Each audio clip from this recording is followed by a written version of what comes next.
Sex के बाद खाना खाए या सेक्स के पहले खाना खाए? এটা একটু ভালো এক্সারসাইজ भी बोला जाए। Breakfast like a king, yes lunch like a prince, yes dinner like a beggar. আমার একটা ফর্মুলা আছে 20 কেজি पे 1 লিটার জল আপনার খেতে হবে। खाली पेटे जल और भरा पेटे फल। बहुत लोग बोलते हैं कि हम लोग तो व्हिस्की राम नहीं पीता है, हम बियर पीता है और वाइन पीता है। আমি শুধু বিয়ার খাচ্ছি, লিভার কত ম্যাজিক্যাল একটা অর্গান। এটাকে আমি বডিগার্ড বলবো। তো এই গ্যাস্ট্রোইসোফেজিয়াল রিফ্লাক্স ডিজিজের ট্রিটমেন্ট আপনারা কিভাবে করেন? ট্রিটমেন্ট জানা আগে আপনাকে জানতে হবে কি এটা কেন হয়। এত আরেকটা খুব গুরুত্বপূর্ণ জিনিস, এই যে আমরা টপাটপ করে গ্যাসের ওষুধ খাই সকালে উঠেই এবং নিজে থেকে খাই, এটা কতটা হেলদি প্র্যাকটিস? না, এটা একদম হেলদি প্র্যাকটিস না। অনেকে বলে এই সামনের দিক দিয়েও ক্যামেরা ঢোকাচ্ছেন, পেছনের দিক দিয়েও ক্যামেরা ঢোকাচ্ছেন, ডাক্তারবাবু মানে কি করব? कि हेल्दी खाना क्यों टेस्टी नहीं होता और टेस्टी खाना क्यों हेल्दी नहीं होता? Why healthy and tasty is an oxymoron? না, এরকম নেই। ফার্টিং কি হেলদি? ফার্টিং হেলদি, কারণ নাকের সামনে না দিলে হেলদি। মানে আপনার বিয়েতে যে মেনু ছিল তাতে কি একদম কোনো অয়েলি ফুড বা এগুলো কিছু ছিল না? হাই, আমি সায়ন। হাই, আমি কুশল। আর আজকে ইনজেকশনের আরো একটা নতুন এপিসোড নিয়ে আমরা হাজির, রোববার দিন সকালবেলায়। আর আজকে কে আছে? আজকে আমাদের সাথে আছেন আর একজন রোববারের খাবারের মেনু তো সবাই রেডি, বাড়িতে রেডি। খাবারের সাথে মাংস, ভাত, ডাল জমিয়ে তেল ফেল দিয়ে কষিয়ে যে রান্না করছেন, দাঁড়ান খাওয়ার আগে জেনে নিন। Injection. তারপর ঢেকুরটা তোলার পরে এই গ্যাস অম্বল হওয়ার পরে যার কথা একটু মনে পড়ে, সেই ডাক্তারবাবুকে আমরা নিয়ে এসেছি। ইনি একজন গ্যাস্ট্রেন্টোলজিস্ট, লিভার ডিজিজ স্পেশালিস্ট, আর ওনার নাম ডক্টর বিজয় কুমার রায়।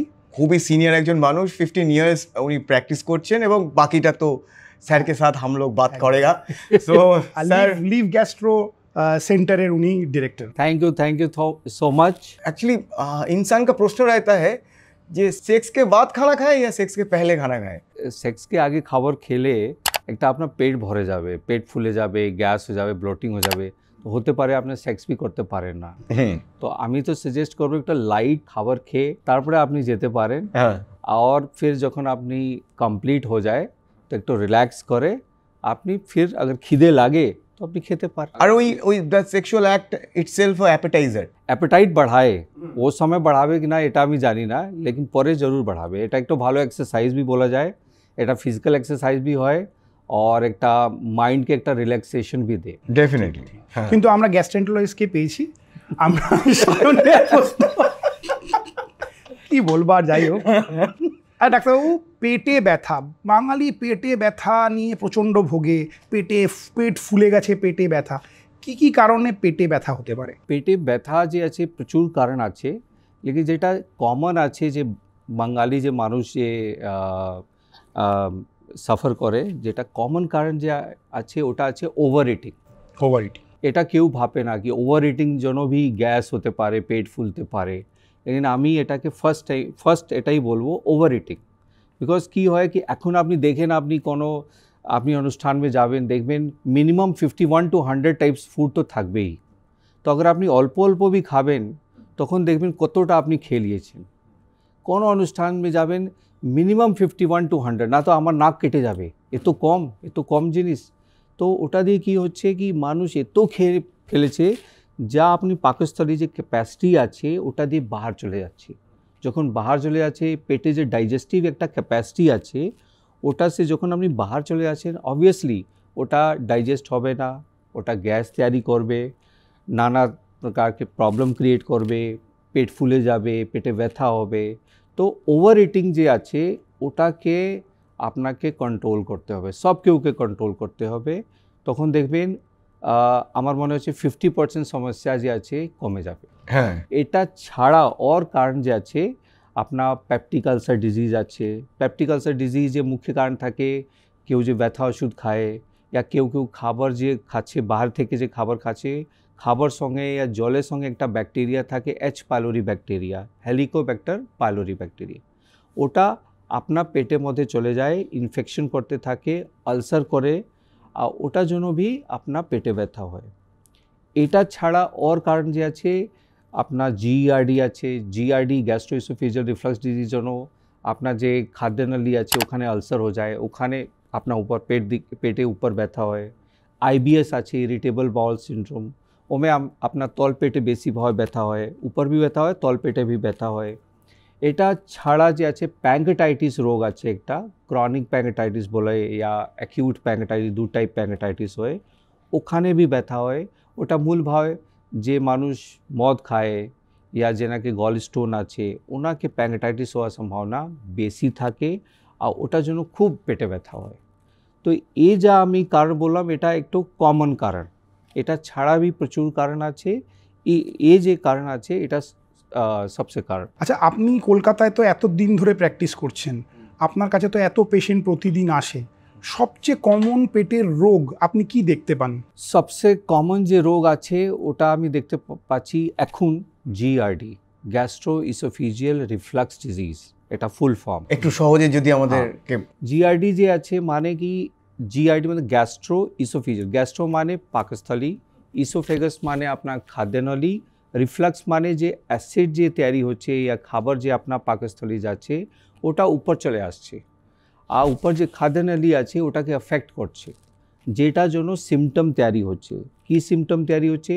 চেস্ট পেন হচ্ছে, আপনার বুক জ্বালা করছে, মুখ টক হয়ে যাচ্ছে, মনে হচ্ছে গলার মধ্যে কিছু আটকে আছে, কিছু বাঁধা আছে। এরকম সিমটম বেশিরভাগ জিআরডি में দেখা যায়। এটা ছাড়া भी अपर एब्डोमेन पेन भी হয়। কোনো সময় সিমটম এতটা সিভিয়ার হয় कि पेशेंट ভাবে chest pain, specially chest pain যে হয় এত সিভিয়ার হয় कि রাতে উঠে পেশেন্ট এমার্জেন্সি में দৌড়ে চলে যায়, ওখানে ও ভাবে কি আমাকে হার্ট অ্যাটাক হয়ে গেছে। লেকিন যখন হসপিটাল में যায়, ইসিজি হয়, ইকো হয়, ট্রপটি যে টেস্ট হয় যে হার্ট অ্যাটাককে দেখার জন্য, ওটা সব নেগেটিভ পাওয়া যায়। তখন ডক্টর বলে না আপনার হার্টে প্রবলেম নেই, এটা আপনার জিআরডি প্রবলেম আছে।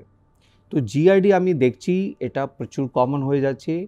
अगर আপনি ডেটা দেখেন, ন্যাশনাল ডেটা দেখেন, তো আপনি দেখবেন 6 to 10% people of India they are suffering from GRD. 6 to 10%। You can imagine যে আমার পপুলেশন যে আছে ইন্ডিয়াকে এখন 1.4 করোড় হয়ে গেছে, ওটা আপনি 6 to 10% মোটামুটি 10 to 15 করোড় লোক মানুষজন যে আছে ও জিআরডি সে সফর করছে। আর মজা বাত এই আছে কি কেউ বুঝতেই পারছে না কি আমাকে জিআরডি রোগ আছে, ও সফর করছে লেকিন ও বুঝতে পারছে না, কারণ কি সিমটম যে থাকে ওটা ইন্টারমিটেন্ট থাকে। তো only tip of the iceberg, যে আইসবার্গ একটা আপনি আইসবার্গ দেখবেন বেশিরভাগ জল में নিচে থাকে, টিপ শুধু উপর দেখা যায়, ওই রকম খুব কম পার্সেন্ট লোকই ডক্টর কাছে যায় আর ও চিকিৎসা করায়।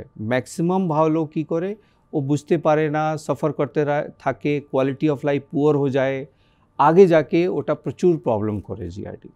তো এটা আমি কমন দেখছি। তো এই গ্যাস্ট্রোইসোফেজিয়াল রিফ্লাক্স ডিজিজের ট্রিটমেন্ট আপনারা কিভাবে করেন? ট্রিটমেন্ট জানা আগে আপনাকে জানতে হবে কি এটা কেন হয়, হোয়াট ইজ দ্য রিজন কী আছে।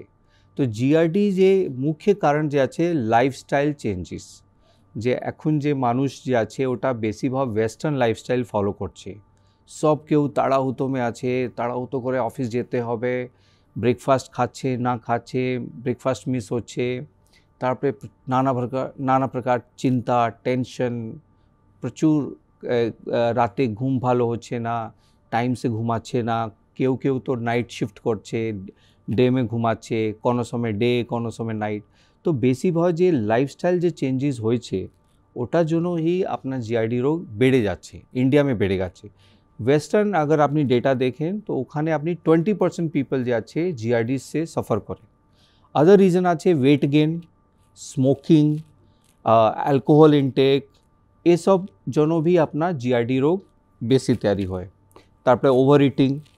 তো এটার জন্য আমি একটা মূল মন্ত্র দেব খুব কুইক, যেটা মানুষ মনে রাখতে পারে। এটা আছে নো হারি, নো কারি, নো ওয়ারি। একদম একটা স্লোগান মনে রাখতে হবে, নো হারি, নো কারি, নো ওয়ারি। ওয়ারি। প্রথম দুটো ঠিক আছে, মাঝখানেরটা নিয়ে অনেকের প্রবলেম আছে। কারি ছাড়া হাম कैसे বাঁচেगा ডাক্তারবাবু? ফিশ কারি নেই খায়গা, চিকেন কারি নেই খায়গা, খায়গা তো क्या খায়গা? কম খায়গা। আমরা খাওয়াতে ভালোবাসি, ফলে আমাদের আপ্যায়নের একটা ব্যাপার রয়েছে যে আরেকটু নাও, আরেকটু নাও, আই না না না না প্লিজ নাও। আর হাতটা ভাগ করে লোককে বলি দেবেন না দেবেন। এই যে আপনি ভালোবাসা বা আপ্যায়নের জন্য এক্সট্রা খাবারটা ঢেলে দেন, এটা কিন্তু সেই মানুষটার জন্য একদম ভালো কাজ করেন না, তার ক্ষতিই করেন। তাই ওভার ইটিং করবেন না, এবং অন্য কেউ করতে বাধ্য করবেন না। এটা ছাড়া আমি বলবো কি ব্রেকফাস্ট মিস করবেন না, রাতে একটু টাইমসে ঘুমাবেন, স্ট্রেস ম্যানেজ করবেন, পজিটিভ থিঙ্কিং রাখবেন, বাস স্মোকিং অ্যাভয়েড করবেন, একটা ওয়েট কন্ট্রোল করবেন। আর রাতে যে আছে রাতে খাওয়ার আর ঘুমে মে আপনাকে 2 ঘন্টা গ্যাপ রাখা ভালো। আচ্ছা, এইটা একটা রেশিও রয়েছে, একটা খুব পপুলার সেইংস রয়েছে যে breakfast like a king, yes, lunch like a prince, yes, dinner like a beggar. এই রেশিওটা যদি একটু সহজে বুঝিয়ে বল। হ্যাঁ, ব্রেকফাস্ট লাইক কিং মানে যে সকালে উঠে আপনি তো অলরেডি এত ঘন্টা ফাস্টিং পে আছে, রাতে আপনি 10টার সময় ঘুমাচ্ছেন, ফির 8টার সময় আপনি ব্রেকফাস্ট করছেন, 10 ঘন্টা অলরেডি আপনার এমটি স্টমাক আছে, অলরেডি ক্যালোরি ডেফিসিট। তো এই সময় আপনি কি করবেন, ভালো ডায়েট নেবেন। আগে দেখবেন আপনি গ্রামে মানুষ কি করে, সকালে উঠে খুব ভাত ডাল মাছ সব খেয়ে একটু রেস্ট করে তারপরে যায় কাজে যায়। এখন কি হয়, মানুষ একটা বিস্কিট খেলো, একটু চায় খেলো, হয়ে গেল ব্রেকফাস্ট হয়ে গেল, এরকম না। তো আপনাকে সকালে আগার আপনি করতে পারেন তো সকালে একটু ভালো রুটি সবজি, একটু আইডিয়াল ব্রেকফাস্ট প্ল্যাটার যদি আইডিয়াল আমি এটাই বলবো কি রুটি সবজি ইডলি পোহা ফ্রুটস আপনি এসব খাওয়ার পরে খাবেন, খালি পেটে ফ্রুটস খাবে না। ওকে, ওটা দিয়ে কেউ কেউ গ্যাস অম্বল তৈরি হয়ে যায়। তো আমি এটাই সব কেউকে বলবো কি আপনি খালি পেট ফ্রুটস খাবে না, এসব কিছু খেয়ে তারপরে আপনি খেতে পারেন। খালি পেটে জল আর ভরা পেটে ফল কথা আছে। Yes yes. আচ্ছা, কিন্তু আর ডাক্তার আপনি এক্ষুনি একটা বললেন যে 10টার সময় যে শুয়ে পড়ে তার জন্য ঠিক আছে, যে রাত্রি 2-3টের সময় শোয় না, যারা নাইট শিফটে কাজ করে, নাইট শিফট যে কাজ করবে ওটা আমি বলবো 7 ঘন্টা জরুর ঘুমাবেন। আপনি 1টার সময় ঘুমাচ্ছেন তো চেষ্টা করবেন ডেইলি আপনি 1টার সময় ঘুমান। এ না কি আজকে আমি 1টার সময় ঘুমাচ্ছি, তারপরে কালকে 10টার সময়, কাল ফির একদিন 3টার সময়। একটা বডি মে একটা ক্লক আছে, বায়োলজিক্যাল ক্লক, ওটা সেন্স করে কি আপনি কীরকম প্যাটার্ন ফলো করছেন। ওটা আপনি দেখবেন আগার আপনি ডেইলি 3 সপ্তাহ 12টার সময় ঘুমাচ্ছেন, আপনি 12টার সময় অটোমেটিক একটু ঘুম চলে আসবে। এটা বডি সেন্সিং মেকানিজম আছে ভিতর, ওটাকে আপনাকে ইউজ করতে হবে। তো আমি সবসে এটাই রিকোয়েস্ট করব কি একটা ফিক্সড টাইম তৈরি করুন ঘুমার জন্য। তখন আপনি দেখবেন আপনার কোনো পিল বি খেতে পারবে না, যে না ঘুমের সমস্যা আছে ওটা পিল বি খাবেন। তো আপনি যে রাতে ঘুমাচ্ছে দেরি করে, যে সফটওয়্যার মে কাজ করে প্রচুর লোক আছে এখন, তো আপনি 7 ঘন্টা চেষ্টা করবেন ঘুম নেওয়া। আপনি 1টার সময় ঘুমাচ্ছেন, 8টার সময় উঠুন, কোনো তাড়াহুড়ো নেই। 8টার সময় উঠে ফ্রেশ হয়ে ভালো আপনি একটা ব্রেকফাস্ট করুন, তারপরে আপনি अगर फिर से घुमाते হবে फिर से ঘুমে যান, নো প্রবলেম, লেকিন আপনি ব্রেকফাস্ট একটু তাড়াতাড়ি করে নেবেন। আচ্ছা, এই টপিকটা থেকে আমরা বেরিয়ে গেলাম।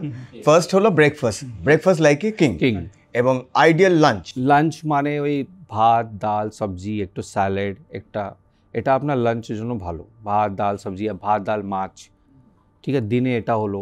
ইভিনিং টাইম একটু মুড়ি চায় হতে পারে, আপনার একটু লাইট স্ন্যাক্স ইউজ করতে পারে। আর রাতে আপনার 2টো রুটি সবজি দহি এর খেতে পারে। আচ্ছা, মিল স্কিপ করলেও বলে হেলদি রাতে ডিনারের ক্ষেত্রে, সেটা কি হেলদি? না, এটা আমি হেলদি বলবো না। ডিনার আপনি স্কিপ করবে না, क्योंकि অলরেডি দেখুন আপনার গ্যাপিং প্রচুর হয়ে যাচ্ছে। কারণ ইন্টারমিটেন্ট ফাস্টিং করে অনেকে, তো সেক্ষেত্রে অনেকেই দেখেছি রাতের খাবারটা স্কিপ করে। আমি বলবো যে ইন্টারমিটেন্ট ফাস্টিং করছে ও জল খাবে। अगर আপনার ফাস্টিংই করছেন তো আপনি জল ছাড়বেন না, জল খুব ইম্পর্টেন্ট। 20 কেজি, আমার একটা ফর্মুলা আছে, 20 কেজি পে 1 লিটার জল আপনার খেতে হবে। আর আপনি 80 কেজি আছেন তো আপনার 4 লিটার জল খাওয়া দরকার। আমার যে বডি তৈরি হয়েছে এটা 70% ওয়াটার আছে। তো আপনি ওয়াটার, যে কেউকে খিদে লাগছে, অ্যাকচুয়াল में ওটা জল পিপাসা আছে, लेकिन ওটা খেলে তো अगर আপনি খিদে লাগছে, अगर আপনি জল খাবেন তো আপনার খিদে भी কম লাগবে, আপনার অল্প খেলেই পেট ভরে যাবে, তো আপনার ওয়েট কন্ট্রোল থাকবে। তাহলে কি খাবার আগে যে একটু বেশি পরিমাণ খাবার খায় তার কি একটু আগে প্রথমে জল খেয়ে নিয়ে তারপরে খেতে বসা উচিত? এটা একটু ভালো কি अगर আপনার বেশি পরিমাণ খাচ্ছেন আর আপনার ওয়েটের সমস্যা আছে তো আমি বলবো জল খাও, জল একটু বেশি খেয়ে তারপরে আধা ঘন্টা গ্যাপ দিতে হবে। क्योंकि বেশি জল খেয়ে তাড়াতাড়ি अगर আপনি খাবার খাবেন তো ওটা একটু ইনডাইজেশন করবে, या পেট ফুলে যাবে আপনার। তো একটু আধা ঘন্টা গ্যাপ দিয়ে আপনি খাবেন, আর খাবার পরে ফির আধা ঘন্টা পরে আপনি জল খাবেন। হ্যাঁ, এক্স্যাক্টলি, এটা আরেকটু ক্লিয়ারলি আপনার থেকে জানবো যে খাওয়ার সময় কখন জল খেতে হয় আমাদের খুব ক্লিয়ার আইডিয়া নেই। অনেক সময় আমরা খেতে খেতে জল খাই, গলায় আটকে গেলে, ইয়েস, অথবা খাওয়ার পরেই সঙ্গে সঙ্গে জল খেয়ে নিই, অথবা খাওয়ার আগে জল কিনি, তো আমি জলটা কিভাবে খাবো? জল আমি বলবো কি খাবার আধা ঘন্টা আগে আর খাবার আধা ঘন্টা পরে আপনি 1/2 to 1 গ্লাস জল খেতে পারেন। মাঝখানে अगर আপনার জল লাগছে সিপস অফ ওয়াটার আপনি নিতে পারেন, নট ফুল গ্লাস আর half glass of water, but একটু সিপস অফ ওয়াটার মাঝখানে নিতে পারেন। এবং এটা কেন একটু যদি সবাইকে একটু সহজ এক্সপ্লেন করেন। দেখুন জল একটা আপনার যে পাকস্থলী আছে ওটাতে একটা ক্যাপাসিটি আছে, আর আপনি খাবার খাচ্ছেন ওটা একটু ফিল করছেন, ওটার মধ্যে আপনি জল খেলেছেন তো ওটা তো ফিল হয়ে যাবে। ফিল হলে কি হবে, ওটা উপর আসবে, রিফ্লাক্স হবে, ব্লোটিং হবে। আর যে খাবার যে আছে 4 ঘন্টা আপনার পাকস্থলী में থাকে, 4 ঘন্টা লাগে ওটাকে খালি করতে। তো ততক্ষণ যে আছে अगर আপনি জল থেকে ভরে নেবেন আপনি ডায়েট প্রপার নিতে পারবেন এই জন্য। Otherwise there is nothing very blunder or very big thing আর কোনো বড় মিস্টেক নেই, লেকিন চেষ্টা করবেন কি জল কম খাওয়াই ভালো। আচ্ছা, এবার ফাস্টিং নিয়ে কথা বলবো, উপোস যেটা। তো এই ফাস্টিং কতটা হেলদি আমাদের বডির জন্য? কারণ অনেক ক্ষেত্রে এখন রেকমেন্ড করা হয় যে once in a week fasting করার জন্য। সপ্তাহ में एक बार আপনি ফাস্টিং করতে পারেন, লেকিন ফাস্টিং মানে এই नहीं कि আপনি কিছু খাবেন না। ফাস্টিং মানে আপনি জল খাবেন। জল আপনি হাইড্রেট আপনার নিজেকে হাইড্রেট করে রাখতে হবে। अगर আপনি জল খাবেন তো আপনার খাবার দরকার লাগবে না। একদিন अगर আপনি কিছু না খাবেন তখন আপনার বডিকে কিছু এফেক্ট হবে না। আচ্ছা, ফাস্টিং সে লাভ কি হবে কি আপনার একটা ডাইজেস্টিভ সিস্টেম যে আছে ওটা একটু রেস্ট পাবে। और ডাইজেস্টিভ সিস্টেম কি হচ্ছে কন্টিনিউয়াস ওয়ার্ক করছে। अगर আপনি একদিন ওটাকে একটু রেস্ট দিচ্ছেন তো প্রচুর সেলস আছে, প্রচুর যে ভিতর যে মেশিনারি কাজ করছে ওটা একটু টাইম পাবে একটু রিল্যাক্স হওয়ার জন্য।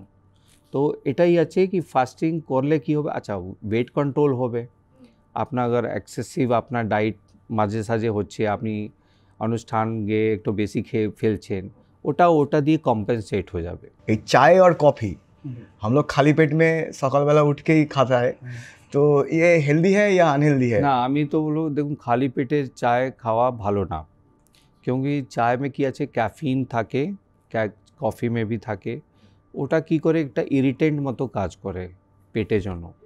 লিভার জন্য কফি একটু ভালো, খুব বেশি না, লেকিন পেটে কিভাবে হেল্প করে কফি? কফি দেখা যাচ্ছে ওটার মধ্যে কিছু অ্যান্টিঅক্সিডেন্ট থাকে যেটা লিভারকে রিপেয়ার মেকানিজম में একটু হেল্প করে।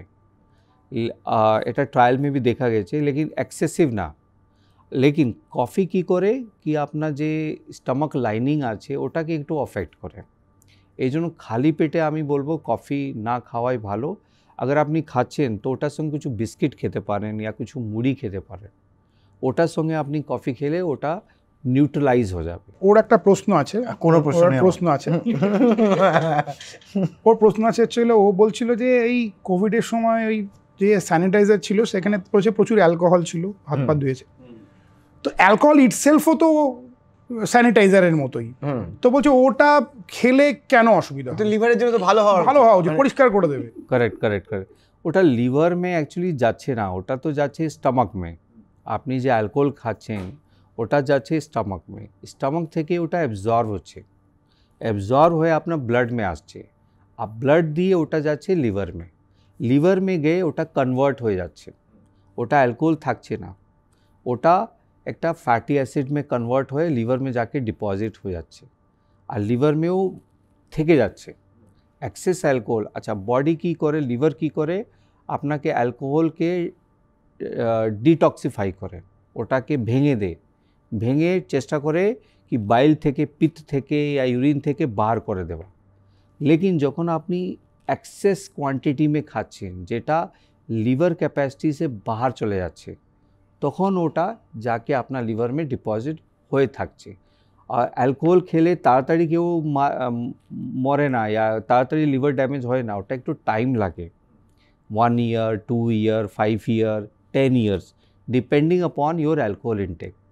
যত আপনি খাচ্ছেন, अगर বেশি খাচ্ছেন ডেলি আপনি एकदम पटियाला पैक লিচ্ছেন ডেলি রাতে, তো फिर তাড়াতাড়ি আপনার লিভার যাবে। डॉक्टर इसमें हमारा एक प्रश्न है कि एक प्रश्न कर दे दीजिए। एक प्रश्न है कि बहुत लोग बोलते हैं कि हम लोग तो व्हिस्की राम नहीं पीता है, हम बियर पीता है और वाइन पीता है, ये तो दारू नहीं है, ये अल्कोहल नहीं है। करेक्ट। तो ये मीथ आप थोड़ा बस्ट कीजिए। और हम लोग का जो दर्शक बंधु है उसमें जो सूरा प्रेमी है वो सुन लीजिए। ध्यान से सुनिए। ধ্যান সে শুনি, রাইট। আমার পেশেন্ট আছে কিছু লিভার রোগী যে আছে, লিভার যেটাকে ড্যামেজ হয়ে গেছে, ওনাকে হাত জোড়ে বলে আমি, প্লিজ আপনি অ্যালকোহল খাবে না, মদ একদম টাচ করবেন না। তো নেক্সট টাইম যখন আসে দেখি কি এটা তো খারাপ হয়ে যাচ্ছে, ঠিক হচ্ছে না, কি প্রবলেম, তো আপনি মদ খাচ্ছেন কি? না না ডক্টরবাবু, আমি তো কোনোদিন মদ তো টাচ করি না। হ্যাঁ, কোনো কোনো সময় আমি শুধু বিয়ার খাচ্ছি, মদ তো আমি ছেড়ে কোনো উইস্কি খাচ্ছি না। তো দেখুন, তো ও কী করে কি ও বুঝতেই পারে না কি যে উইস্কি যে আছে ওমে অ্যালকোহল কন্টেন্ট থাকে 45%, আর বিयर में থাকে 5 to 10% depending upon the type of brands, और वाइन में থাকে 10 to 20%। তো আপনি উইস্কি কত খাচ্ছেন? আপনি 40 ml या 70 ml या 220 270 কত হয় একটা প্যাক, কত হয়? 60 ml 60 ml লার্জ পেক, লার্জ পেক 60, लेकिन একটা বটল কত হয়? 750 না, और ছোট বটল ওটা হচ্ছে 200 कुछ 275 275 বেশি ভাগ আমি দেখেছি, বানাটাকে বলে পাইন্ট। বেশি ভাগ দেখেছি সবাই এখানে পার্টিসিপেট করছে, কারণ সাথে আমি বলতে সব বিশেষজ্ঞরা সব বিশেষজ্ঞরা বসে আছে। বিশেষজ্ঞর পাশে আমি একটা ডাক্তারবাবু বসে দেখে আছি। নিন আপনি, আমি একমাত্র বসে আছি। ডাক্তারবাবু দেখে নিন আমাদের এই যে বানর সেনা বসে আছে। দেখে নিন সবার কত জ্ঞান এদের। क्योंकि বেশি ভাগ আমি জিজ্ঞাসা করি কত খাই, স্যার 275 या जो তো আপনি বলেন, বেশি ভাগ আমি দেখেছি ওই লোক খায় 275, না 60 খায়, না 40 খায়, না 30 খায়, 275 খায়। তো দেখুন, যখন আপনি অ্যালকোহল, বিয়ার কত খায় আপনি 1 লিটার या 750 ml যে বড় বড় বটল আছে ওটা আপনি খাচ্ছেন, তো দেখবেন আপনি মোটামুটি সেম পার্সেন্টেজ মে পৌঁছে যাচ্ছেন। এই জন্য চাই আপনি বিয়ার খান, চাই আপনি উইস্কিন খান, দুনো আপনার জন্য ভালো না। কিন্তু এত একদম যারা দুঃখ পেয়ে গেছে তাদের জন্য একটু বলে দিন যে কতটা অ্যালকোহল আপনারা ছাড়তে পারেন, যে না এইটুকু খেতে পারো। আমি এ মঞ্চ पे तो একদম অ্যালকোহলকে প্রমোট করবোই না। আমি বলবো কি একদম জিরো খাওয়া ভালো। Alcohol is a number 1 carcinogen, এটা একটা ক্যান্সার কজিং জিনিস, এটা বলে দিয়েছে WHO। অ্যালকোহল খাওয়া একদম ভালো না লিভার জন্য या अपना ओवरऑल हेल्थ জন্য। আপনি 1% या 1 ml भी मौत खाबे ना, ওটা ছাড়া सबसे ভালো। अच्छा, अभी जिगर के बारे में बात करेगा।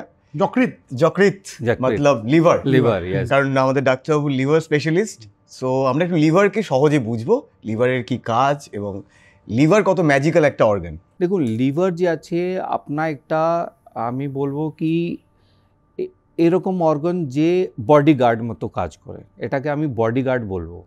আপনার বডিকে গার্ড করার জন্য আপনি যা খাচ্ছেন, যা জিনিস খাচ্ছেন, আপনি সব জিনিস আপনার লিভার থেকে পাস হচ্ছে। ওটা আপনি ওষুধ খাচ্ছেন, চাहे আপনি কোনো খাবার খাচ্ছেন, যা পেটের মধ্যে যাচ্ছে, everything is passing through your liver. ওটা অ্যাবজর্ব হয়ে ইন্টেস্টাইন में অ্যাবজর্ব হয়ে ও ব্লাড যায় লিভার में। লিভার কি করে? ডিটক্সিফাই করে, সব জিনিসকে ভেঙে দেয়, ভেঙে ওটাকে নর্মাল করে अपना ब्लड में छाड़े, ताकि যা জিনিস আপনার বডি में ডিস্ট্রিবিউট হচ্ছে ওটা পিওর ফর্ম में ডিস্ট্রিবিউট हो। যা খারাপ জিনিস আছে ওটাকে কি করে, ওটা ইউরিন মাধ্যম থেকে या পিত্ত মাধ্যম থেকে পায়খানা দিয়ে বেরিয়ে বার করে দেয়। লিভার থেকে কি হয়, বাইল ডাক্ট তৈরি হয়, বাইল ডাক্ট কানেক্ট হয় আপনার ইন্টেস্টাইন से। तो লিভার যা জুস তৈরি করে वो सब বাইল ডাক্ট দ্বারা আপনার ইন্টেস্টাইন में পৌঁছে যায়, যেটা ডাইজেশন में भी হেল্প করে। লিভার প্রচুর এটা আপনার যে বাইকার্বনেট আছে और আপনার বাইল আছে এসব তৈরি করে, যেটা ফ্যাট ডাইজেশন में প্রচুর হেল্প করে। লিভার না থাকলে আপনার ফ্যাট ডাইজেস্টই হবে না। এটার সঙ্গে লিভার, এটা হলো কি ডিফেন্স মেকানিজম মতো কাজ করে। এছাড়া কি করে, আপনার যে লিভার আছে এটা একটা ইমিউনিটি সেলস भी প্রচুর আছে, যেটা আপনার যে ব্লাড में যে আছে ইমিউন সেলস যে আছে ওটা भी ছাড়ে, যেটা আপনার বডি ডিফেন্স में ही ওটা কাজ করে। এটা ছাড়া আপনার যে গ্লুকোজ মেটাবলিজম আছে, একটা প্রসেস থাকে গ্লাইকোলিসিস और একটা গ্লুকোনিওজেনেসিস। গ্লুকোনিওজেনেসিস মানে কি আপনার বডি মে যখন সুগার দরকার আছে আর বডি মে সুগার নেই তো কী করে ফ্যাট থেকে প্রোটিন থেকে ভেঙে আপনার গ্লুকোজ তাড়াতাড়ি তৈরি করে বডি ব্লাড में ঢেলে দে এটা লিভার কাজ क्योंकि ग्लूकोज अगर सप्लाई एक मिनट জন্য भी ब्रेक হবে তো আপনার ব্রেন শাটডাউন হয়ে যাবে আপনার হার্ট শাটডাউন হয়ে যাবে ব্রেন হার্ট জন্য গ্লুকোজ দরকার আর গ্লুকোজ अगर আপনি খাচ্ছে না ফাস্টিং স্টেজ में আছেন তো গ্লুকোজ যাচ্ছে না তো লিভার কি করে প্রোটিন থেকে ফ্যাট থেকে গ্লুকোজ তৈরি করে চেঞ্জ করে দে গ্লুকোজ में কনভার্ট করে সাপ্লাইকে মেনটেন করতে থাকে এটা তো এই জন্য এটা একটু ম্যাজিক্যাল অর্গান মতো কাজ করে বাকি আপনার কিছু ক্লটিং ফ্যাক্টর আছে যেটা ব্লাড তৈরি ভিটামিন কে আছে যেরকম ওটা भी সিনথেসাইজ হয় আপনার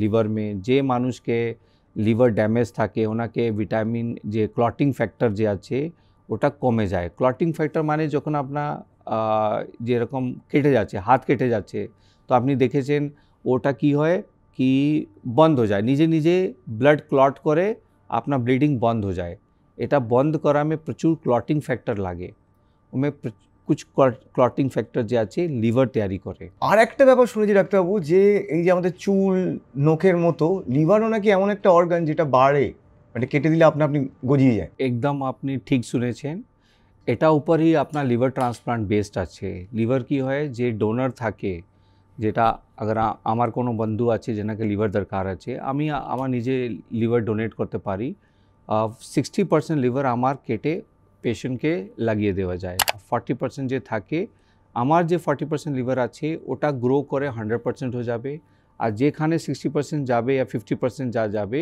ওটা ফির নর্মাল 100% হয়ে যাবে তো এই জন্য আমি সবকেউকে বলবো কি যে লিভার ডোনেশন যে আছে अगर আপনি আছেন তো আপনি একটা সার্টিফিকেট লিখে যান যে আপনার अगर डेथ হচ্ছে या কিছু এরকম ঘটনা হচ্ছে তো আপনার লিভার কেউকে লাইফ দিতে পারে প্রচুর লোক আছে যে ওয়েটিং লিস্ট में আছে যেনাকে লিভার দরকার আছে যে লিভার পাচ্ছে না ওনাকে अगर লিভার পাওয়া যায় লিভার ডোনেশন अगर ভালো হয় ইন্ডিয়া में তো প্রচুর লাইফকে আপনি সেভ করা প্রচুর লাইফ সেভ করা যেতে পারে ওকে আমি বেঁচে থাকাকালীন তো লিভার যখন আপনি বেঁচে আছেন তখন भी আপনি লিভার ডোনেট করতে পারে আপনার ফ্যামিলির মধ্যে দিতে পারে আপনার ব্লাড গ্রুপ और পেশেন্ট ব্লাড গ্রুপ সেম হতে হবে और মৃত্যুপরণ भी যে লিভার যে আছে ওটাকে টাইম পিরিয়ড থাকে ও টাইম পিরিয়ড में अगर ওটাকে বাহার করা যায় তো আলাদা পেশেন্টকে দিতে যেতে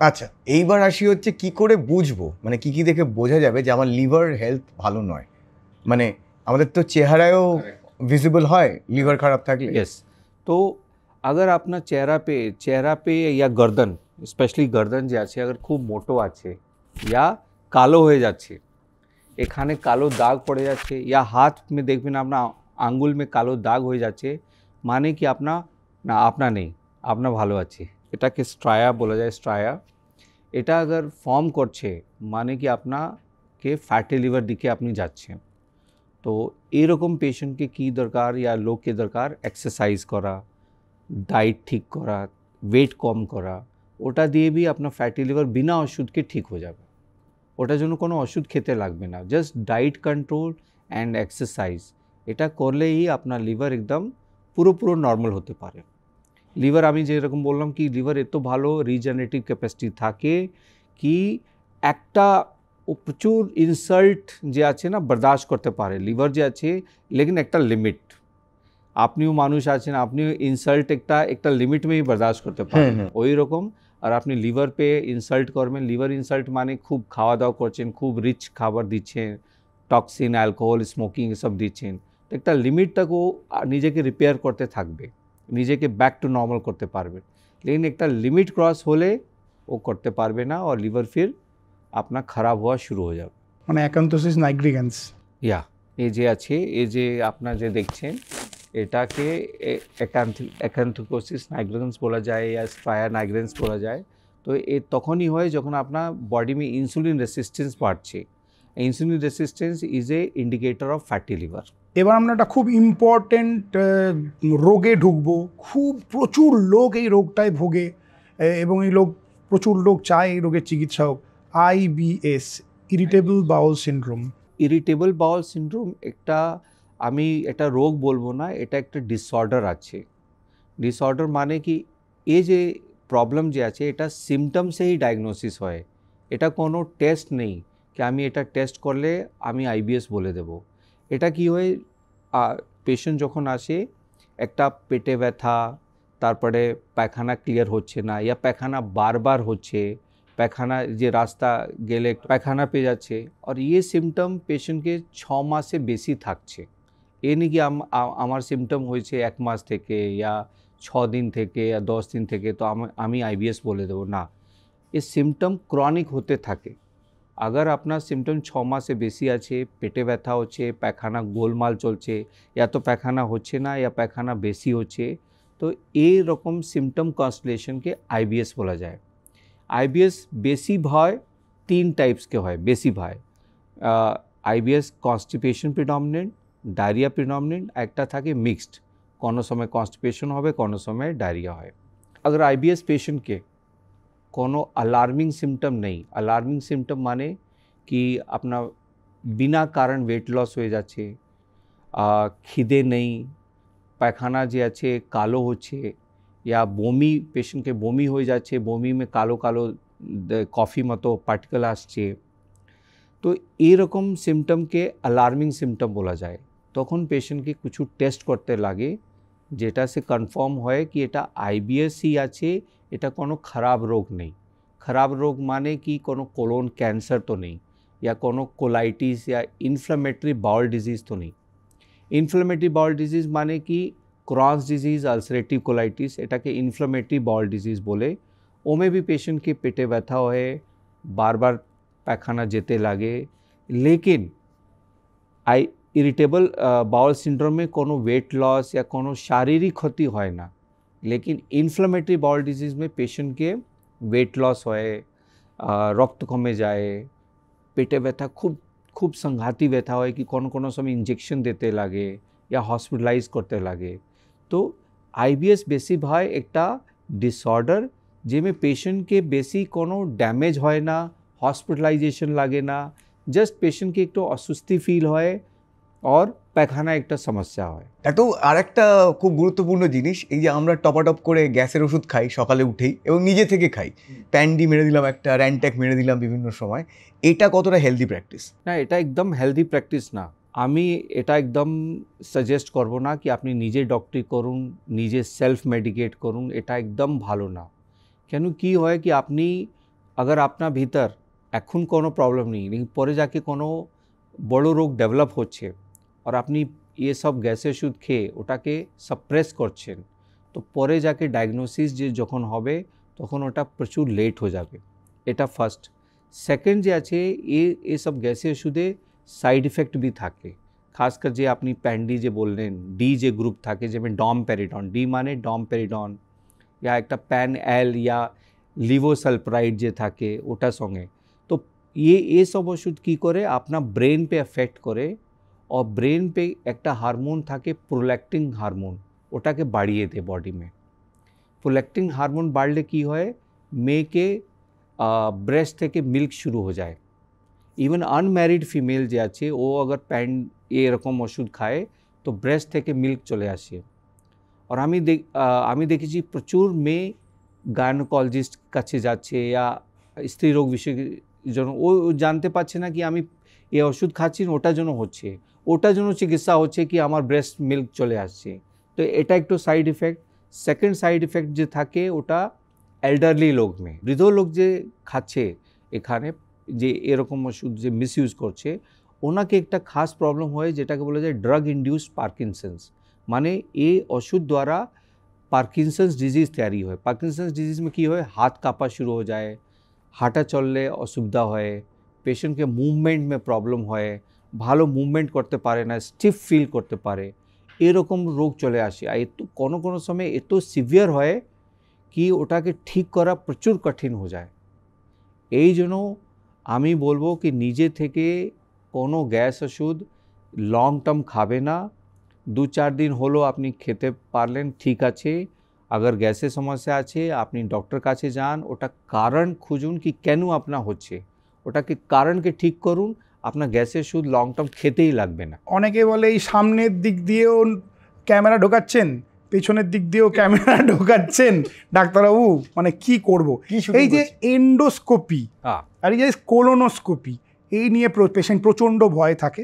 তো এন্ডোস্কোপি কখন পেশেন্টকে আপনারা করতে বলেন, কোলোনোস্কোপি কখন আপনারা পেশেন্টকে করতে বলেন? আর একটা অ্যাড করে রাখছি যে এই এন্ডোস্কোপি আর কোলোনোস্কোপি করতে পেশেন্টের কতটা অসুবিধা হয়, পেশেন্ট সবসময় জানতে চায় যে সে ব্যথা পাবে কিনা, তার কোনো শ্বাসকষ্ট হবে কিনা।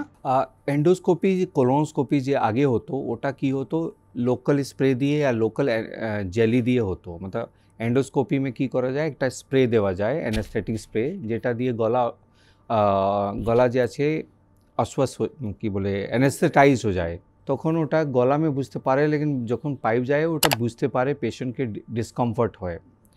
আর কোলোনোস্কোপি में কি করা যায়, জাইলোকেন জেলি ইউজ করা যায় আর ওটা দিয়ে পিছে রাস্তে পায়খানা রাস্তে ঢোকা যায়। এখন যে আছে সিস্টেম একটু অ্যাডভান্স হয়ে গেছে, এখন যে আছে we use TIVA, that is called as total intravenous anaesthesia. ওমে কী করা যায়, একটা ছোটো इंजेक्शन पेशेंट के दे देवा जाए, वो इंजेक्शन पड़ले ही 30 सेकंड से 1 मिनट में पेशेंट घूमिए जाए और 2 से 3 मिनट लागे एंडोस्कोपी में, एंडोस्कोपी हो जाए, पेशेंट बुझते ही पारे ना, आउटा परे 2 मिनट में पेशेंट उठे যায়। তো এখন এন্ডোস্কোপি পুরো পেনলেস হয়ে গেছে। অর্থাৎ পেশেন্টকে আপনি জিজ্ঞাসা করবেন কি তোমার এন্ডোস্কোপি হয়ে গেছে, ও বলতেই পারবে না, না আমার তো হয়নি, লেকিন ওটা হয়ে গেছে।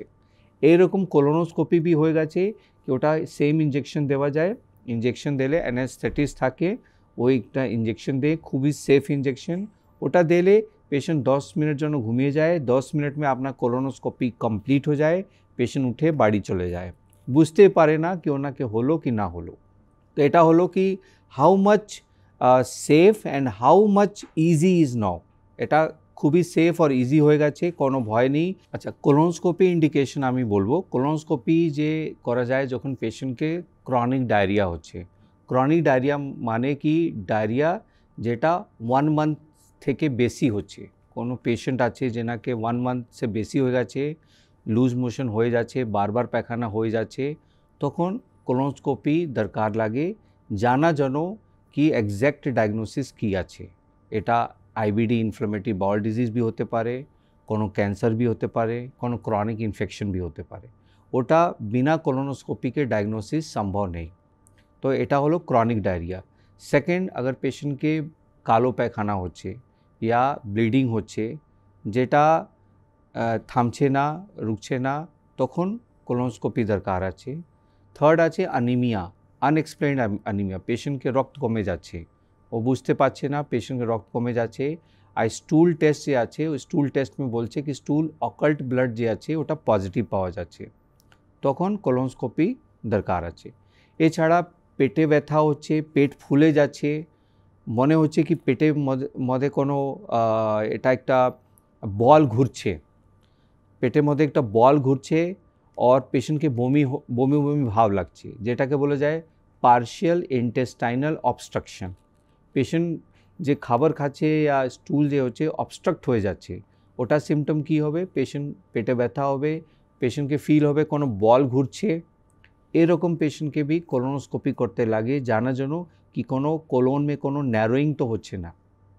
ঠিক আছে, তো এই ইন্ডিকেশন। তারপরে স্ক্রিনিং জন্য भी কোলোনোস্কোপি ইউজ করা যায় কোলন ক্যান্সার স্ক্রিনিং में। কোলন ক্যান্সার স্ক্রিনিং যে আছে, যে মানুষ 45 से অ্যাবভ হয়ে যাচ্ছে, যে না বয়স 45 से বেশি আছে, ওনাকে এভরি 5 ইয়ার ওনাকে একটা কোলোনোস্কোপি করতে লাগে, যেটাকে কোলোনোস্কোপি স্ক্রিনিং বলা যায়। ওটা করলে কি হয়, ছোট ছোট পলিপ যে আছে, যেটা দিয়ে আগে কোলন ক্যান্সার হয়, ওটা আগেই ধরা পড়ে और পেশেন্টকে কোলন ক্যান্সার से আপনি বাঁচাতে পারেন। এটা ওয়েস্ট में रिगरसली फॉलो হয়, इंडिया में ये तो अवेयरनेस नहीं, এই জন্য পেশেন্ট জানে না কি ওনাকে কোলন ক্যান্সার স্ক্রিনিং করতে হবে, लेकिन वेस्ट में अमेरिका यूरोप में मैंडेटरी আছে, সব কেউ করায়। ওখানে আর্লিয়ার 10 ইয়ার্স পে হতো, এখন 5 ইয়ার্স করে দিয়েছে কি এভরি 5 ইয়ার্স আপনাকে কোলোনোস্কোপি করতে হবে। আচ্ছা, अब আসছি আমি এন্ডোস্কোপি কেন করা যায়। এন্ডোস্কোপি अगर পেশেন্ট কেউ কে রক্ত বমি হলো या বমি সে রক্ত আসছে, তো ওটা দেখার জন্য কোথা থেকে রক্ত আসছে। এটা আপনার গলা মে শিরা থাকে, ফেটে রক্ত বমি হয়, যেটাকে ইসোফিজিয়াল ভ্যারিসেল ব্লিডিং বলা যায়। এটা দ্বারা লিভার পেশেন্ট ডায়াগনোস হয়। তো রক্ত বমি হলেই আপনাকে এন্ডোস্কোপি করতে লাগে। এন্ডোস্কোপি করে জানতে হবে একটা আলসার থেকে হচ্ছে কি ভ্যারিক্স ফেটে আছে ওটার জন্য হচ্ছে কি কোনো ক্যান্সার আছে या কোনো টিউমার আছে ওটার জন্য হচ্ছে। তো এটা হলো সেকেন্ড যে আছে ডায়াগনোসিস জন্য। ডায়াগনোসিস মানে अगर আপনি সিলিয়াক ডিজিজ একটা ডিজিজ থাকে, এ ওয়েস্ট বেঙ্গল মে কম আছে, লেকিন আপনি পাঞ্জাব সাইড যাবে, নর্থ সাইড যাবে, ওখানে সিলিয়াক ডিজিজ প্রচুর কমন। ও সিলিয়াক ডিজিজ ডায়াগনোজ করার জন্য भी এন্ডোস্কোপি করে ডিউডেনাম থেকে বায়োপসি নেওয়া যায়, या বায়োপসি সে জানা যায় কি এটা পেশেন্টকে সিলিয়াক ডিজিজ আছে কি না আছে, তখন আপনাকে এন্ডোস্কোপি করতে লাগে। এছাড়া পেশেন্টকে কোনো সিমটম আছে, পেটে ব্যথা হচ্ছে, যেটা ওষুধ খেয়ে भी ঠিক হচ্ছে না, তখন এন্ডোস্কোপি করে দেখতে লাগে কি আপনার পেটের ভিতর কোনো এইচ পাইলোরি ইনফেকশন আছে কি না, কোনো হাইটাস হার্নিয়া হচ্ছে কি না, কেন সিমটম রিলিভ হচ্ছে না, তখন আপনার একটা এন্ডোস্কোপি করতে লাগে। তো এই কারণ যে যা আমি বললাম এটা মুখ্য কারণ আছে এন্ডোস্কোপির জন্য। আচ্ছা ডাক্তারবাবু, পেটে ব্যথা তো খুব কমন একটা জিনিস। এবার এই পেটে ব্যথা থেকে কী করে বুঝবো কোনটা লিভারের ব্যথা, কোনটা গ্যাসের ব্যথা? দেখুন, পেটে ব্যথা যে হয় বেশি হয় আপনার স্টমাক या ইন্টেস্টাইন থেকে হয়। লিভার ব্যথা তখনই হয় যখন লিভার মে কোনো ইনফেকশন হয়। আচ্ছা, কোন জায়গাটা হয়? লিভার আপনার রাইট সাইড আছে, মানে এই জায়গা ডান দিকে আপনার লিভার আছে, और স্টমাক আপনার এরকম আছে, এরকম। লেফট সে রাইট দিকে যায়। ওকে। আর ইন্টেস্টাইন যে আছে পুরো পেটে মধ্যে আপনার ইন্টেস্টাইন আছে। হ্যাঁ। তো লিভার যখন ব্যথা করবে তো রাইট সাইড ही ব্যথা হবে, और वो বেশি ভাবে ব্যথা হবে হ্যাপাটাইটিস মে, মানে লিভার যখন ফুলে যায়, জন্ডিস हो যায়, যেটাকে হ্যাপাটাইটিস বলা যায়।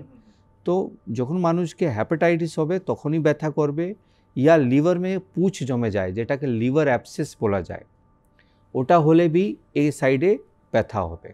তারপরে কোলেনজাইটিস একটা রোগ আছে, যেমে বাইল ডাক্ট মে কোনো ইনফেকশন হলে আপনার লিভার में ব্যথা হবে।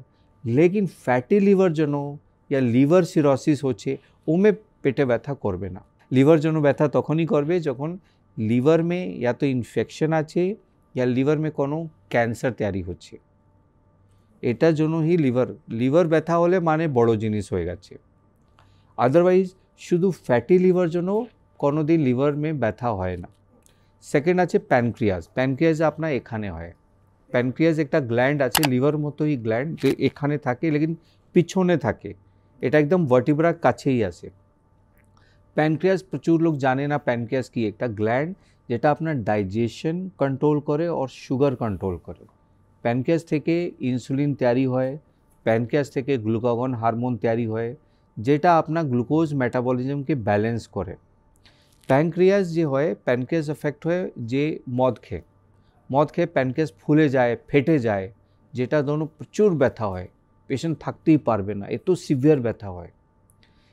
এটা ছাড়া ক্রনিক প্যানক্রিয়াটাইটিস, যে বারবার প্যানক্রিয়াটাইটিস হয়ে ক্রনিক প্যানক্রিয়াটাইটিস हो যায়, প্যানক্রিয়াস মধ্যে পাথর তৈরি हो যায়, ওটা পাথর জন্য পেটে প্রচুর ব্যথা করে পেশেন্ট, তখন পাথরকে বাহার করতে লাগে। টেকনিক আছে, ইআরসিপি টেকনিক আছে, যেটা আমি করি, প্যানক্রিয়াস থেকে পাথর আমি বার করি। বাইল ডাক্ট যে আছে লিভার में বাইল ডাক্ট থাকে, ওটা দিয়ে भी পাথর তৈরি হয়, ওটাকে भी আমি বার করি। তো প্যানক্রিয়াস में পাথর হলে, বাইল ডাক্ট में পাথর হলে भी আপনার ব্যথা করবে। এটা ছাড়া ইন্টেস্টাইন আছে, ইন্টেস্টাইন में যখন ব্যথা করবে ওটা বেশিরভাগ নাভি কাছে ব্যথা করবে। নাভি কাছে ব্যথা হচ্ছে মানে কি আপনার মোটামুটি ইন্টেস্টাইন থেকেই ব্যথা হচ্ছে। আর গ্যাসের ব্যথা? হ্যাঁ, গ্যাসে ব্যথা যে হবে, গ্যাসে দেখুন, গ্যাসের জন্য এরকম ব্যথা করবে না কি আপনি চিৎকার করে উঠবেন, আপনার ডিসকমফর্ট ফিল হবে। গ্যাসে ব্যথা হলে পেট ফুলে যাবে, টাইট হয়ে যাবে, লেকিন যে ব্যথা যে থাকে, যে পেন সেন্সেশন, ওটা হবে না। গ্যাসের জন্য শুধু পেট ফুলবে, পেট টাইট হবে, ডিসকমফর্ট হবে, লেকিন ব্যথা হবে না। अगर আপনার ব্যথা হচ্ছে মানে কি এটা প্রবলেম কিছু और আছে, ওটাকে ভালো প্রকার সে ডায়াগনোজ করা দরকার। গ্যাস বলতে ডাক্তারবাবু মনে বললো যে এবার আমরা একটু ফার্ট নিয়ে আলোচনা করবো। হ্যাঁ, বাংলা যেটাকে বলে বাতকর্ম, পাত বা দুমদুমা দুমদুম। এ তো বঙ্গ বাজানো হয়ে গেল, কি বলছি। সো এই ফার্টিং কি হেলদি? দেখুন, ফার্টিং হেলদি, ডেফিনেটলি হেলদি। আর ফার্ট হচ্ছে না ওটা ভালো না। প্রত্যেক মানুষ যে কারণ নাকের সামনে না দিলে হেলদি। হ্যাঁ, বাস ওটা अगर স্মেল আসছে, अगर ওমে আপনার স্মেল করছে, মানে ওটা একটু ভালো না।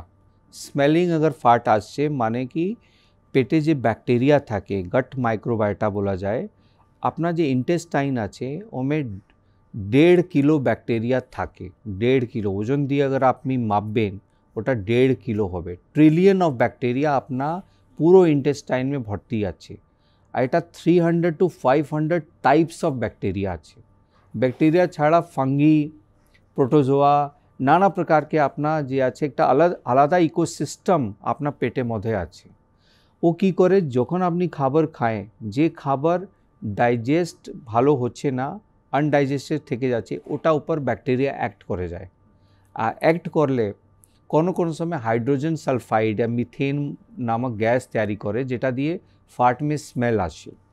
এটা বেশি ভয় হয় প্রোটিন যে খাবার যে থাকে ও अगर আনডাইজেস্টেড থাকে তো ওটা যখন মেটাবলাইজড হয় ব্যাকটেরিয়া দ্বারা তো বেশি ভয় গন্ধ দিয়ে পাদ ছাড়ে। তো এই জন্য যে মানুষকে বেশি পাদে বেশি গন্ধ আসছে ওনাকে একটু প্রোটিন খাবারকে একটু হালকা করতে হবে। এখানে সায়নের প্রশ্ন ছিল, বলছে যে এরকম বলছে যে খাওয়ার তো খেলে এরকম, ও বলছে যে রজনীগন্ধা ফুল, তারপরে গোলাপ, জুঁই, বেল ফুল, এগুলো যদি খাই তাহলে কি এই গন্ধ কি এরকমই বেরোবে? মানে ধরুন ওই রুম ফ্রেশনার যদি দরকার মানে ছিল নেই, ওই খেয়েটে এসছে যদি ছাড়ে তাহলে ঘরে কি গন্ধ বেরোবে? এরকম হবে না কি আপনি যা খাচ্ছেন ওটাই গন্ধ বেরোবে, এরকম হয় না।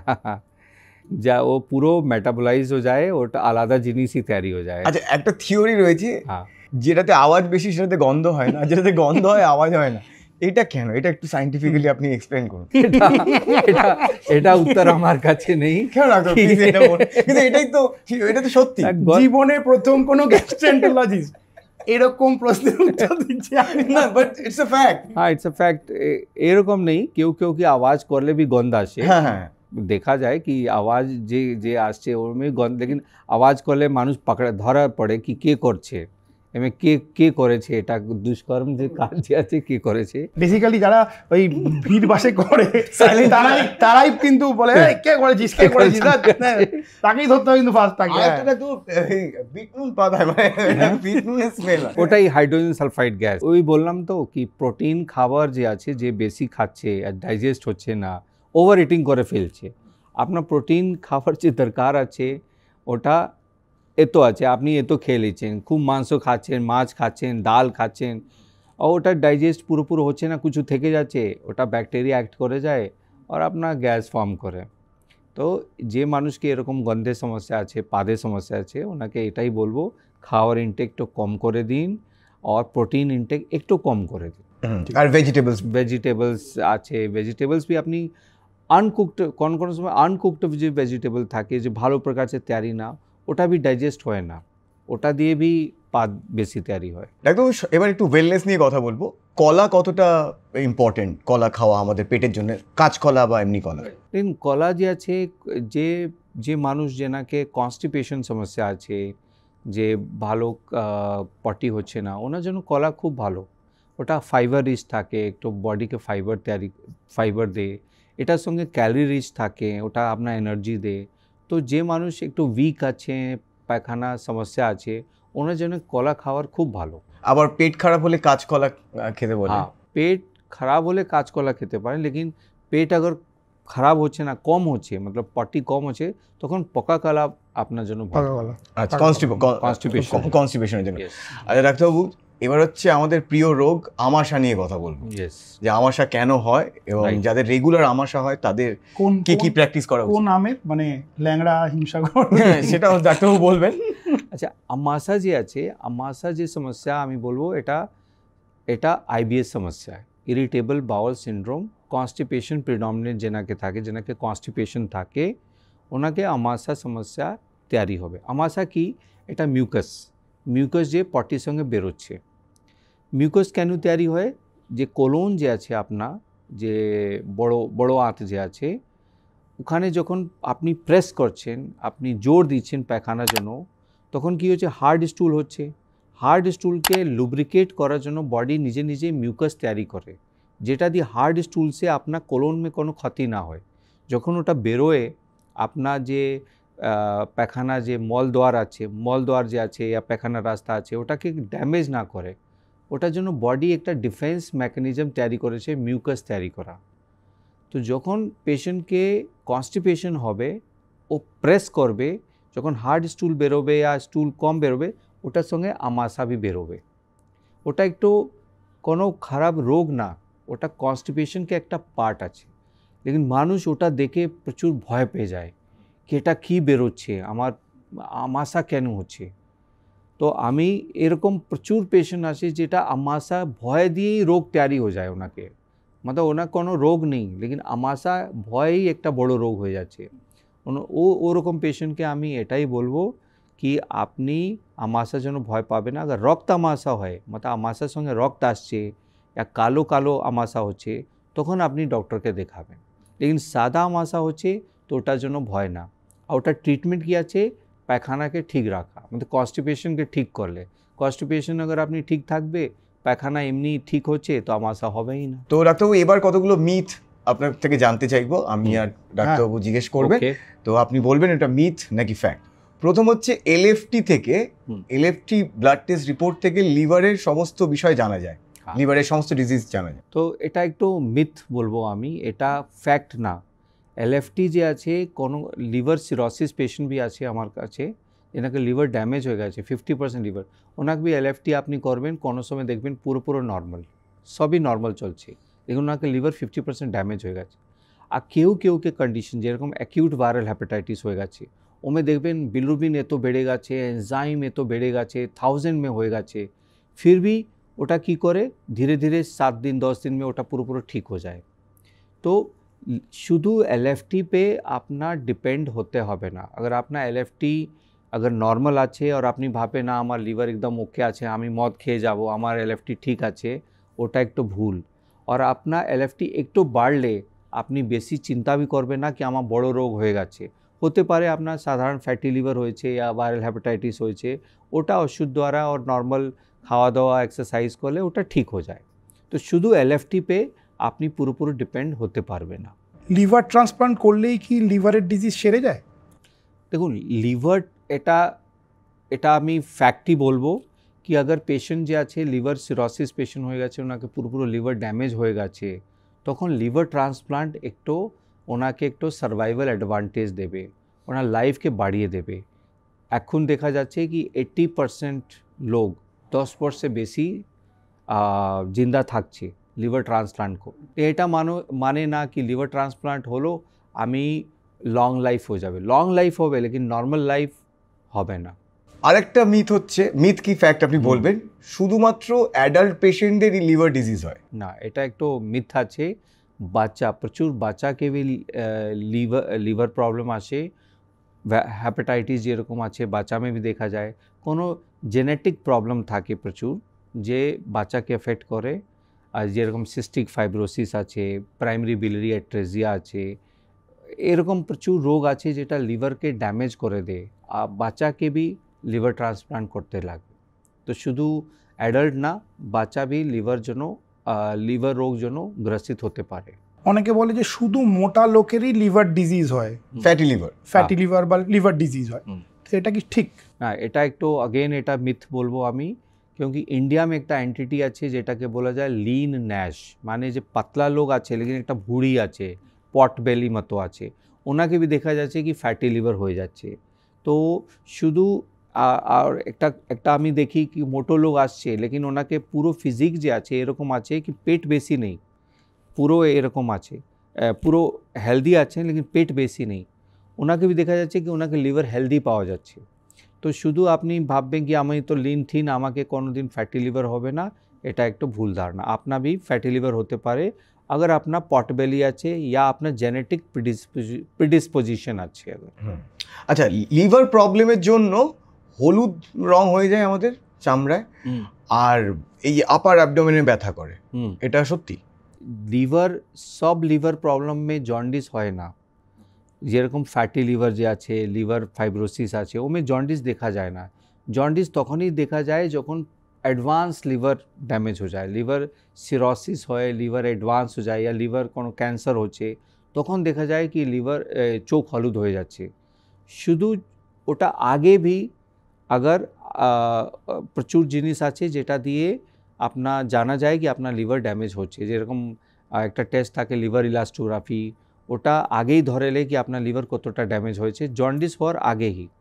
তো শুধু আপনা এটা ভাববে না কি আমার চোখ হলুদ হচ্ছে তখন আমার লিভার ড্যামেজ আমি ভাববো আর ডক্টর কাছে যাব না। अगर আপনার রিস্ক ফ্যাক্টর আছে, লিভার রিলেটেড কোনো রিস্ক ফ্যাক্টর আছে, তখন আপনার আগেই ডক্টরকে দেখাতে হবে। আচ্ছা, সব হেপাটাইটিস বি পেশেন্টের কি অ্যান্টিভাইরাল ট্রিটমেন্ট হলে চলবে?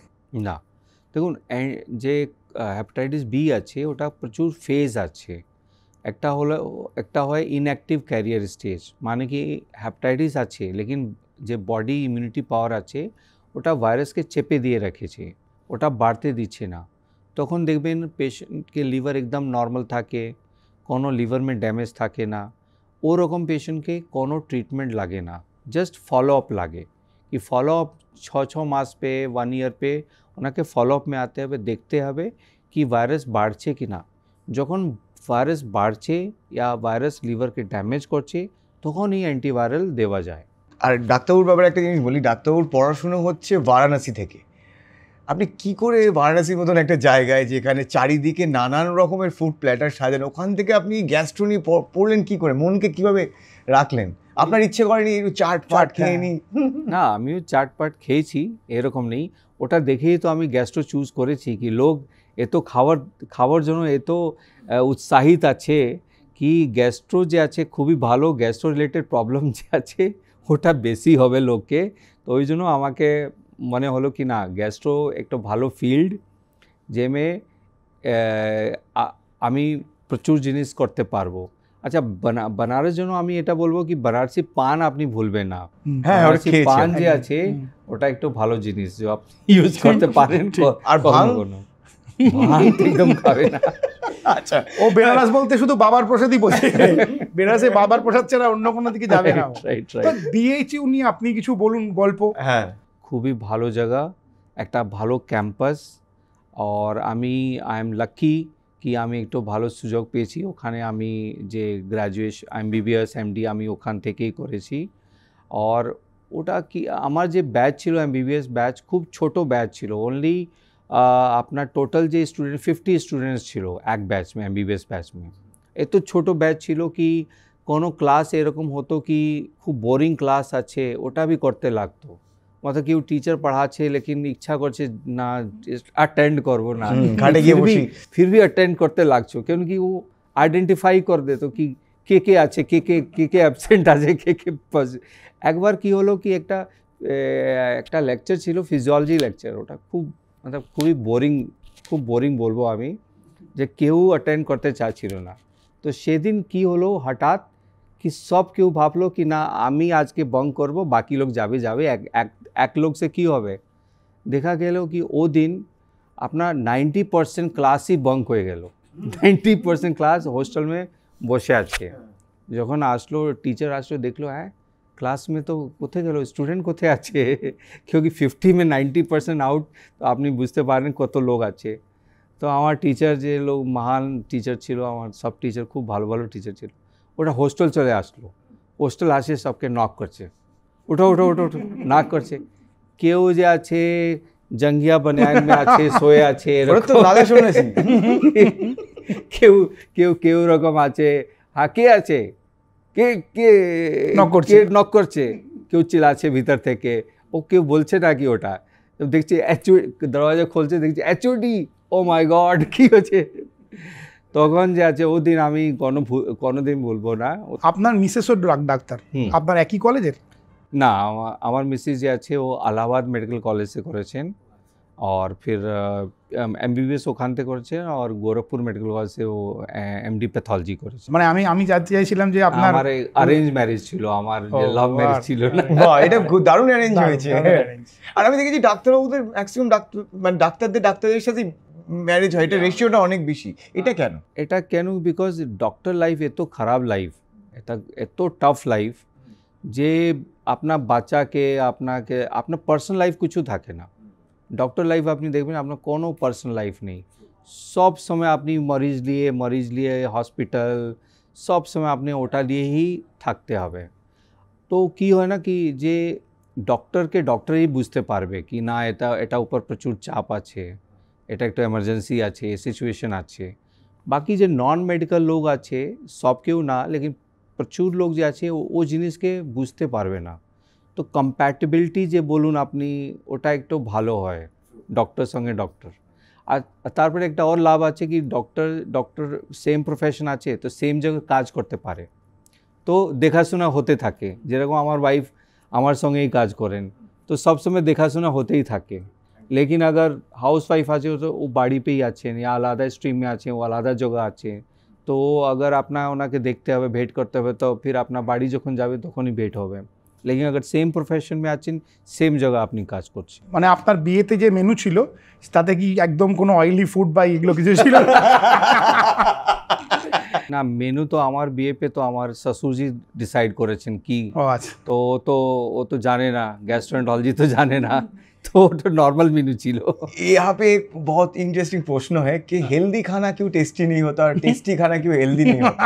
Why healthy and tasty is an oxymoron? না, এরকম নেই। আপনি যে আমি বলবো কি যে টেস্টি খাবার আপনি একটু পরিমাণ কম খাবেন, হেলদি খাবার আপনি একটু বেশি পরিমাণ খাবেন। না, অনেকেই বলে এটা, দেখবেন এটা সবার ক্ষেত্রেই অ্যাপ্লিকেবল, যে যেই খাবারগুলো হেলদি, আমি চাই হেলদি ফুড প্র্যাকটিস করতে, কিন্তু সামাও ওগুলো টেস্টলেস, বা আমি এখন তো আমি দেখছি কি প্রচুর হেলদি ফুড খুব টেস্টফুল भी আছে, লেকিন এটা আপনাকে বীজ রাস্তা তয় করতে হবে। মানে কি আপনার টেস্টি ফুড যে আছে একটু লো কোয়ান্টিটি में খান, और নর্মাল ফুড যে আছে ওটা আপনি বেশি কোয়ান্টিটি में খান, তখন আপনার ব্যালেন্স হয়ে যাবে, রেশিওটা ব্যালেন্স হয়ে যাবে। So thank you so much ডাক্তারবাবু আমাদের এই শোতে আসার জন্য। আশা করি আপনার ভালো লেগেছে। Yes, I really enjoyed it, and it was a great experience also, and it's an opportunity, একটা ভালো আমি অপরচুনিটি পেয়েছি, তাকি আমার যে নলেজ আছে কিছু যে পাবলিক জন্য একটা যে বেনিফিশিয়াল হতে পারে ওটা আমি শেয়ার করতে পারি। রাইট। আর আপনি হুইল চেয়ারে বসে আপনার কেমন লাগলো? লাস্ট কবে বসেছিলেন? ভেরি কমফোর্টেবল, খুব ভালো কমফোর্টেবল আছে। আমি তো কোনোদিন টাচউড বসে নেই, লেকিন আমি ফার্স্ট টাইম আমি বসেছি।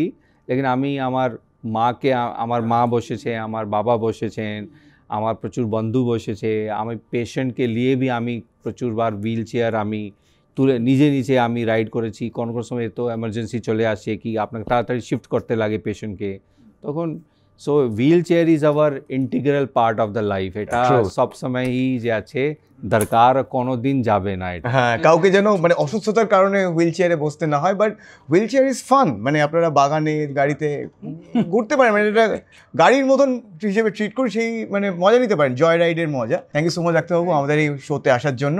আর অনেকের প্রশ্ন আছে, হ্যাঁ আপনারা বলছেন যে আমাদের প্রশ্নগুলো কই ডাক্তারবাবুকে করবে না, ওয়েডনেসডে ডাক্তারবাবু আপনাদের সমস্ত প্রশ্নের উত্তর দেবেন। যারা সমস্ত প্রশ্ন না, অনেক কিছু আমরা ডিসকাস করেছি, কিন্তু যেই প্রশ্নগুলো বা যেই টপিকগুলো আমরা ডিসকাস করতে পারিনি সেরকম কিছু প্রশ্ন, বাছাই করা প্রশ্নের উত্তর দেবেন ডাক্তারবাবু আগামী বুধবার দিন আমাদের এই চ্যানেলে। তাই প্লিজ লাইক, শেয়ার, সাবস্ক্রাইব করুন।